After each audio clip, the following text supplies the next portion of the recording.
and a couple of waters, and 2 of us go to the bathroom. When we come back, an older lady has taken one of our seats, moved my purse off my chair, slid my water over, and refused to get up. And so I just want to get your opinion on what you guys would have done, and if you think what I did was too rude or too petty. Well, what'd you What we do? ended up doing, Yeah. well, what we ended up doing, it was fully packed, Bobby. So what we ended up doing is I squeezed in next to her, like super close. We both have our masks on, and she had ordered rosé, and so I paid for her drink, and I cheersed her, and I told her, I bought you your drink because your life must be pretty miserable if you have to have this seat at the expense of common courtesy. Yeah, I don't hate that. I mean, that's hardcore. it is hardcore. Like, you went the extra mile to it being nice, to be mean. With a cheers. I just, Well, when you tell me this story, it just drives me crazy how people can be so inconsiderate of others. I'm talking about people that cut in line, people that drive up as the lane is ending and get ahead of everybody else to get that spot. Like, not talking to you, Gina. I'm talking to the person who got your seat. You're not better than everybody else. You aren't. So why do you think you are? Why do you think you deserve something you don't deserve? They waited at the bar for that spot. They got a spot in a crowded room. Yeah, what do you call that? Entitlement? Like they feel entitled to do whatever they want to do? I don't know if that... I'm about to say old bag. I'm not sure how old or baggy she is. But in my mind, I picture some old rich bag, some fancy dollar drinking bag. rosé. Yeah, like, she doesn't deserve that spot. You don't deserve to cut in line. You don't deserve to get in traffic. I would have probably just gone, okay, let me talk to the bartender manager. What can we do? Nothing? All right, I'll just go back and wait. Yeah. I would have just been the wimp. Tail between your legs. And been like, well, they got me. For now on, I'll just get a cup and pee at the bar. I'll just pee in a bottle. That stinks. I wouldn't have got up close and elbowed her and cheersed her because I'm not that kind of person. You are. I like that. But I would have asked for somebody, told them to sitch. They would have probably found a spot for us, and then that'd have been it. But look at you. Look at you. Eddie, what would you have done? No, the same as you. Like, I'd talk a big game, probably stare at her for a little bit, then she wouldn't even notice me, and then I'd just, like, go sit somewhere else. This is what I would have done, really. I'd have got my phone out, and I'd act like I was taking pictures of her. Been like, boy, Instagram's going to love these. What's your name, huh? And You would do all that in your head, though. You wouldn't do that in I'd real take my life. phone out and just act like I'm taking pictures of her. But I wouldn't have posted them anywhere.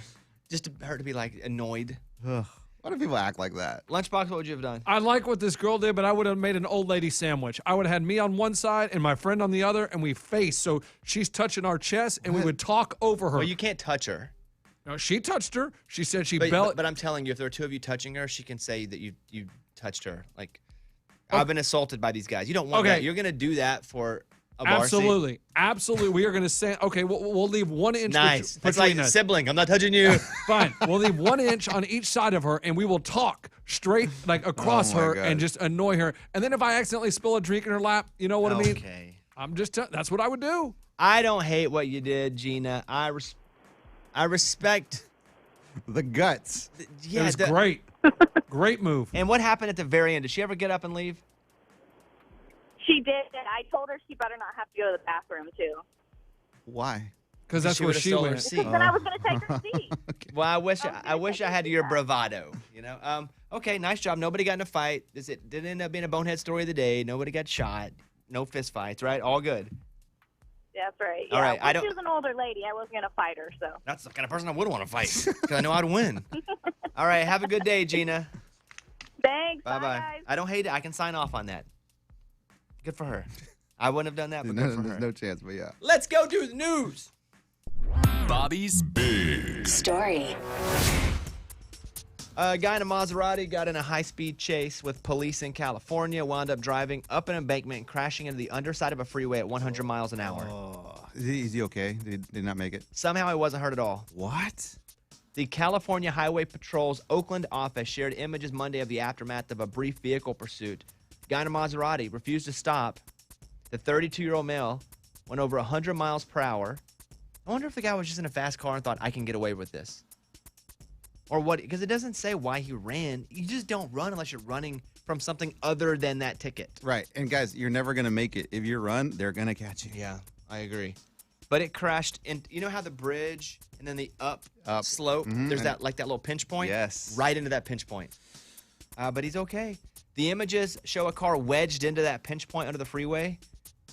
But he got out. He's in trouble now more than he was to begin with. That's so crazy. One of my first stories I ever covered in the news when I worked in the news in Austin was an accident like that where a car was stuck in that wedge point, and that was not good for that person. You mean it wasn't bad. like this? No, not like that. All right, more news. Bobby's Other Big Story.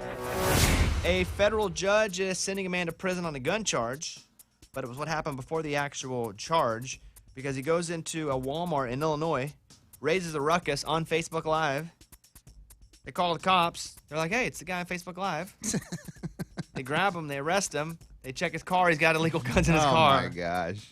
Yeah, people make bad decisions in bulk, I feel. This is one of those. It's like the Costco of bad decisions. Yeah. You go and you make a bunch of bad decisions. They have him in jail now because he was doing something dumb in a Walmart, but then they amplified it once they found the guns. And finally, as someone who camped a lot in his life, this story was interest to me. Did you camp a lot as a kid? I did, yeah. Yeah, me too. There is a new tent and sleeping bag set made by Gucci for those that want the ultimate glamping experience. Glamping, yes. Gucci is selling the tent for $3,500. It is the North Face Gucci tent. Oh. And again, with taxes, it's about $4,000 for the tent. What's so cool about it? That it's, well, you're asking me what's cool about it? Yeah, like nothing. is it just the name because it looks like a regular tent? You're asking why other people think it's cool? Because of the name. Oh, that's ridiculous. Because of the logos. And then if you want sleeping bags, they're $1,200 a piece. Get out of here.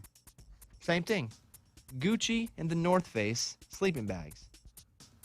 But all in for, you can spend $7,500 It's on a couple ridiculous. sleeping bags in a tent. Glamping. I do like that word, though. What is that? What's the gla? Morgan, what's the gla? Glam. It's like Oh. no. I know what glamping is, but what's the gla stand for? Like Glamorous. Glamour. Oh, yeah. glamour. Got it. I've seen Do you glamping. really not know that? No. Yeah, like glam. It's like you're not. There's rough in it, where like you haven't. I know what that is. I've been camping right, my whole but then life. glamping is like. I never okay. even knew what glamping meant. I just didn't know what the glow was. All right. How big of an idiot do you guys think I am? Well, that's why I was like, what? All right, you guys. I knew what glamping was. I've never been glamping. There you go. Thank you. That's the news. Bobby's Big Story. Call us if you want. 877-77-BOBBY. Here is Luke Bryan down to 1. 877-77-BOBBY. Would love to talk to you. Question, comment. Let's go. Thank you, guys.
The Bobby Bones Show. We're going to do the best thing of the week coming up next. So we'll go around the room here. Lunchbox, Eddie, Morgan, Ray, myself. What's the best thing of the week? Okay. It can be about you. It can be in the news. I don't care. What's the best thing of the week? So we'll do that coming up. We'll grab some calls. Let me also recommend this new podcast called The Biz Tape. It's kind of a media podcast. They're talking about how artificial intelligence is now writing songs. They wrote a new Nirvana song based on all the stuff Kurt Cobain's been writing. They put it in Really? AI. Yeah. Like a computer wrote a new song? It's crazy. And then they Wow. also break down Taylor Swift's first re-recorded album. There you go. So it's called The Biz Tape, Biztape. You guys check out The Biz Tape. Also, I did a Bobbycast today going up. It'll go up later today that has 5 listeners from the B team doing like a question and answer with me cool. about the show. So lots of podcasts to check out. You guys check it out. Come back in a second with the best thing of the week.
Let's go over and talk to Stacy in Arkansas. Hey, Stacy, how are you? And thank you for calling.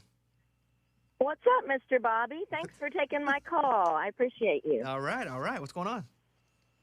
So I really am glad that I got through because I need to let you and the other judges of American Idol this year know, as a watcher from the start, I'm super grateful that you guys are encouraging these kids and giving them mentor and advice. And I'm kind of one of the guilty ones who used to tune in just to watch Simon be mean. But Everybody did, yeah. The show has evolved so much. And I think right now in the climate that we're in, because seriously, if I wake up one more day to bad news, I'm probably just, going to run in a corner and hide. So whenever I watch my favorite shows and I see that you guys are being so good with these kids who are our future. I mean, let's face it, not all of the kids that get to make it and go through have to go back home to their lives. Some of them get to make it, some of them don't. But the fact that you guys encourage them so well is so nice to see. It really is, because a lot of these kids, as we see, are not coming from the best circumstances. And so I just wanted you and the other judges to know how thankful as a watcher I am, and just as a human being right now. Well, that's very because kind. I don't know if you remember the song in church, Jesus loves the little children, all the little children of the world, red and yellow, black and white, they are precious in his sight, right? All of us. I know. Jesus, I know. Come on. Of course I know that. Don't tell me what I don't know in church. Yes, that's great. Listen, we have a whole thing. And by the way, you have to watch Sunday night. It is going to be so good. We're top 12. That's where I spent this whole week. I'm back in Nashville now. But it is such a good group of kids. The best group we've ever had, top 12. Sunday night's going to be so good. And then we do a Monday, the people from last season that got put in their homes and had to perform, they get the chance to come back and make it on this season again. That's right. Sunday and Monday, I hope you guys watch American Idol. Also, I'm going to have a humongous presence on the show because I'm with all those contestants for both those days. But thank you very much. That show has been such a positive thing for me as well. And I got to shout out our showrunner, Trish, and executive producer, Megan, because they were just like, hey, this is a place for people to come and feel good. In the past, that show wasn't like that. In the past, it was entertaining to watch people be mean. But that is not what we do now. We build up. We don't knock down. And so, yeah, appreciate that. And I hope Sunday night you guys watch American Idol and don't watch the ACMs. How about that? Should you say that? I don't care. I did. Thank you. Crazy. Thank you, Stacy. I appreciate you listening to the show. And I have a lot of friends that are going to be ACMs. I kid. Right. Sort of. Getting awards. But let's watch American Idol. Stacy, thank you. Have a great day. Tell her that. What? You have a good day. All right. Bye. That was a cool call. Yeah. Thank you. Well, listen, one wanted to put me on, one didn't. So let's be honest about this. Yeah. I know what my people are going to be watching. Okay. Thank you very much. Oh, you were going to ask about that kid from Idol? Yes, Wyatt, is that his name? Mm-hmm. Well, I just read a bunch of stories, and then people on social media were talking about how, man, he was so good, but I guess he had to leave. I don't really know the story other than he had to leave because of personal reasons. So I want to know, did you meet him? Yes. So that stinks for him. He's got to go. Do you think that he was able to maybe be a top 5 or make it to the championship? I think he was going to make it top 12. They're so good. I think he was as good as anybody else. I think because of the people like to write crazy headlines or super fake. He was someone we liked. I don't know that he would have been the winner. Okay. He might have been, but it wasn't like the best competitor went home. Okay. But See, that's the way they write it. And that's the way you remember it, right? Yeah. He was really good. I liked him a lot. Great kid. Had some personal reasons he went home. It was nothing dramatic, by the way. People were hitting me up again, that's how they wrote it. Nothing dramatic as in there was fight, nothing like that. But hope you guys are able to watch on Sunday night and Monday night. I'm very proud of these episodes. Let's now talk about the best thing of the week. All right, what happened to you? What was the best thing of the week? Eddie, going to you first. Mine's easy. I got my second vaccination of the Pfizer, and that's it. I'm good. I wait for about 2 weeks for it to kick in fully. But, man, it feels good to be vaccinated, fully vaccinated, and I didn't get sick. Everyone was telling me, no. I didn't either, so good for us, huh? People were telling me, I've been reading that, if you had COVID, you're going to be the one that gets sick. And I waited and did not get sick, thank goodness. Although the needle hurt this time. I don't. Yeah, me too. Really? The first one didn't hurt that bad. This one, I was like, ow, and then my shoulder was so sore. But I don't know if they're just used to just doing like 1,000 shots a day or what. But the lady walks up to my car and just says, "Hey," bam, and then sticks it in my arm. Like, dang, that was really aggressive. That's but funny. yeah, but other than that, I feel great. That was the best thing that happened to me. Lunchbox, what's the best thing that happened to you over the week? I went to the mailbox and I opened it up, and Mike D's wedding invitation was in the mail. And so I was like, wow, I'm actually going to a party. I haven't been to a party in a long time, so I am pumped, and I booked my plane tickets, and I'm going to Mike D's wedding. So that was the best thing that happened this week. I think in the post show today, we'll talk about Mike D's wedding a little bit, in that it's now a reality. And Lunchbox was saying some stuff to me. Yes. It was a little rude. Wait, what? But we'll do it on the post show. It'll be up on the feed today. Was it rude? Oh no. A little bit. Mostly it's like, I can't believe he's getting married. Well, yeah. That'll be in the post show. But I'm going to a party. That's the cool thing. Morgan, what's going on with you? Best thing this week? So I have a favorite song that I've been listening to on repeat lately, and I posted about it on Instagram, and the artist not only reached out to me, but sent me a voice memo about saying that it was his favorite song. He sent me like a minute voice memo thanking him for listening to his song. And I just thought that was so cool. At the end of it, was he like, let me get your number? Because that's the only reason I can see that happening. Hey, who was it? Who was it? No, it's a pop artist. His name's Forrest Black. And I don't know. I mean, I think he's married and stuff. But it was really sweet. I was like, that's He's like, stop talking about that. Stop talking about that. Yeah. Hey, Ray, best thing that happened this week? Yeah, my wife, apparently I woke up to a bunch of text messages in this stock called Dogecoin. It's not really a stock. Cryptocurrency. Right. It quadrupled, tripled, whatever you want to say overnight. And apparently in January, she just invested in it because it had the word dog in it. And she likes dogs. So she made hundreds of dollars we woke up to this morning. It was made as a joke to make fun of cryptocurrency, and now it is becoming one of What? That's cool. the more valuable cryptos. Huh. That is true. Mine's probably going to be the Razorback basketball team signed Eric Musselman to a long-term deal. For sure. It's not really about me specifically, but it is because, as you know, I could not be any more of a diehard fan with Arkansas Razorback athletics. And so they signed him to a long-term deal. I sent him a quick text like, congratulations, big deal, just pumped, love it. You already tweet a lot, but for sure you tweeted a lot about that happening this week. I feel like it affects me personally. I feel like I got a deal, All right, thank you guys. Call us if you want, 877-77-BOBBY.